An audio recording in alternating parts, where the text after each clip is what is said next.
দেখুন, জাতীয় নির্বাচন কমিশনের ঘোষণা অনুযায়ী অলরেডি পশ্চিমবঙ্গে শুরু হয়েছে SIR বা স্পেশাল ইন্টেন্সিভ রিভিশন।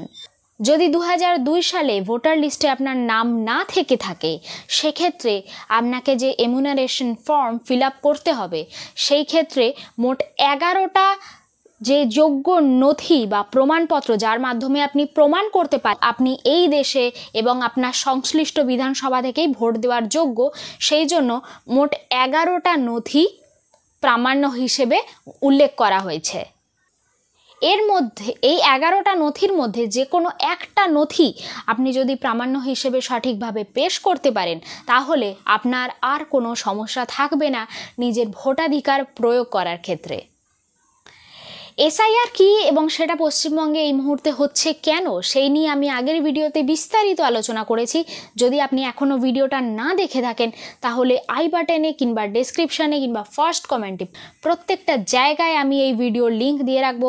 আপনি সেখান থেকে গিয়ে ভিডিওটা দেখে নিতে পারেন, তাহলে আপনি পরিষ্কারভাবে বুঝতে পারবেন যে SIR জিনিসটা কী কী নথি আপনি পেশ করতে পারবেন। এবার সেই নথির কথায় আসি। নাম্বার 1, আপনি যদি রাজ্য কিংবা কেন্দ্রীয় সরকারের কর্মচারী কিংবা অবসরপ্রাপ্ত কর্মচারী পেনশনভোগী হয়ে থাকেন, তাহলে আপনার সংশ্লিষ্ট যে পরিচয়পত্র কিংবা পেনশনের যে ডকুমেন্টস, সেটা পেশ করলেই আপনার আর কোনো নথির কোনো রকম কোনো দরকার হবে না।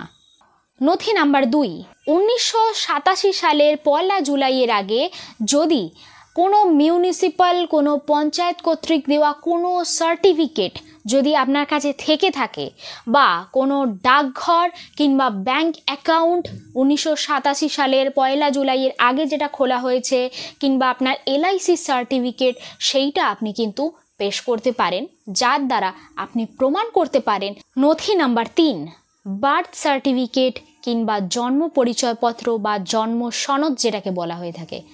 যথাযথ কর্তৃপক্ষের পক্ষ থেকে দেওয়া যে কোনো বার্থ সার্টিফিকেট যেটার কিনা মান্যতা রয়েছে, সেই বার্থ সার্টিফিকেট আপনি প্রামাণ্য হিসেবে পেশ করতে পারেন। নথি নাম্বার 4, মাধ্যমিক কিংবা উচ্চ মাধ্যমিকের সার্টিফিকেট। সরকার স্বীকৃত কোনো বিদ্যালয় কিংবা বিশ্ববিদ্যালয়ের তরফ থেকে দেওয়া যে মাধ্যমিক কিংবা উচ্চ মাধ্যমিকের সার্টিফিকেট হয়, সেই সার্টিফিকেটও আপনি পেশ করতে পারেন, যাতে কিনা আপনার সঠিক জন্ম তারিখ লেখা থাকে এবং আপনার পরিচয় দেওয়া থাকে। নথি নাম্বার 6, স্থায়ী বসবাসের সনদ কিংবা ডমিসাইল সার্টিফিকেট। যদি রাজ্যের যোগ্য কর্তৃপক্ষ দ্বারা জারি করা আপনার কাছে কোনো ডমিসাইল সার্টিফিকেট থেকে থাকে, সেই ডমিসাইল সার্টিফিকেট আপনি নির্দ্বিধায় পেশ করতে পারেন প্রমাণ হিসেবে।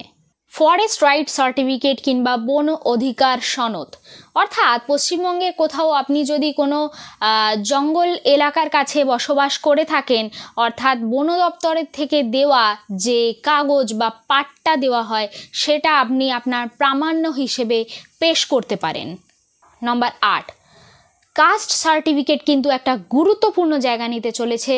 যদি আপনি SC ST কিংবা OBC হয়ে থাকেন, সেই ক্ষেত্রে আপনার যে জাতিগত সংশ্লিষ্ট কাস্ট সার্টিফিকেট রয়েছে, সেই সার্টিফিকেট দেখালেও কিন্তু কাজ হয়ে যাবে। নাম্বার 9 এবং নাম্বার 10, যেটা কিনা পশ্চিমবঙ্গের ক্ষেত্রে প্রযোজ্য নয়, কিন্তু বাকি অন্যান্য রাজ্যের মানুষরা পেশ করতে পারেন। পশ্চিমবঙ্গে যেহেতু এখনও NRC হয়নি, তাই NRCর কোনো কাগজপত্র আপনার কাছে থাকার কথা নয়, কিন্তু আপনি যদি অন্য রাজ্য থেকে ভিডিওটা দেখছেন, সেক্ষেত্রে আপনার NRCর যে সার্টিফিকেট এবং পরিবারের যে রেজিস্টার্ড নথি, আপনি সেই NRC সার্টিফিকেটও প্রমাণ হিসেবে দিতে পারেন। নাম্বার 11, জমির পাট্টা কিংবা দলিল। যদি আপনার কাছে সরকার কর্তৃক রেজিস্টার্ড করা যে জমির দলিল কিংবা পাট্টার যে সমস্ত কাগজপত্র, সেই সমস্ত থেকে থাকে, তাও আপনি প্রমাণ হিসেবে পেশ করতে পারেন। নাম্বার 12, আধার কার্ড। হ্যাঁ, এখানে নাম্বার 12 আধার কার্ডকে অপশনাল কিংবা ঐচ্ছিক হিসেবে একটা কলামে এই ফর্মের মধ্যে দেওয়া থাকবে, যেটা কিনা ধরুন যে ছেলের আধার কার্ড রয়েছে তাতে বাবার যে নাম রয়েছে, সেক্ষেত্রে যে ফ্যামিলির ব্লাড রিলেশন, সেইটা প্রমাণ করতে সাহায্য করবে আধার কার্ড। তাই এটাও অপশনাল হিসেবে থাকবে ওই ফর্মে। তবে এটি কিন্তু ঐচ্ছিক, এটি কোনো প্রামাণ্য নথি নয়। এসআইআর নিয়ে অযথা আতঙ্কিত হবেন না, বরং বিএলও যখন আপনার বাড়িতে যাবে, যে 11টা নথির কথা আমি আপনাকে এখনই মেনশন করে বললাম, সেই 11টা নথির মধ্যে যে কোনো একটা নথি আপনি সঠিকভাবে রেডি করে রাখবেন এবং সেই নথি আপনি জমা করতে পারলেই কিন্তু আপনার ক্ষেত্রে আর কোনো অসুবিধা হওয়ার কথা নয়। তাই অযথা আতঙ্কিত হবেন না, কারোর প্ররোচনায় পা দেবেন না, কোনো হঠকারী সিদ্ধান্ত নেবেন না।